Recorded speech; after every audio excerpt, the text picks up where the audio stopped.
Окумуштуулар Казакстандын жер асты байыркы заманды булагы өткөндүн сыныктары топтолгон тарыхый жер экенин көрсөткөн дагы бир сенсациялуу ачылышты табышты. Жамбыл аймагындагы Актогай үңкүрүнүн таш дооруна таандык калдык табылды. Окумуштуулардын айтымында байлыкка жана сырдуу сүйкөгө толгон байыркы үңкүр адамзаттын эң алгач жашаган жерлеринин бири. Биргелешкен археологиялык экспедициянын жүрүшүндө ата мекендик жана чет элдик адистер таш сыныктарын, майда жандыктардын сөөктөрүн жана тоот экенин омурткаларын казышкан. Табылган экспонаттар боюнча атайын изилдөө жүргүзүлөт. Адистер келечекте тарыхый мааниси бар байыркы жерди ачык асман алдындагы музейге айландырышыбыз керек деген ойдо.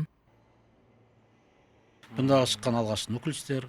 Мында чыккан алгачкы нуклеустер, сөөктөрдүн калдыктары, аспаптар, от жагылган жерлер чындыгында даана көрүнүп турат. Адистердин түшүндүргөнү боюнча илимий иштерди тереңирээк жүргүзүү зарыл. Ең қызығы топырақтың қалдықтарын алып, оны анализ жасаған кезінде Эң кызыгы топурактын калдыктарын алып, талдоо жасаган кезде экспонаттар, табылган сөөктөр 23 000 жыл жерде жаткан. Быйыл Нью-Йорк университети менен келишим түзүп, ошол жактан каржы таап, азыр Нью-Йорк университетинин студенттери менен докторанттары бул жака келип, такшалмадан өтүп жатышат. сол жақтан тауып, қазір осында Нью-Йорк университетінің студенттері, докторанттары келіп осы жерде практика өтіп жатыр.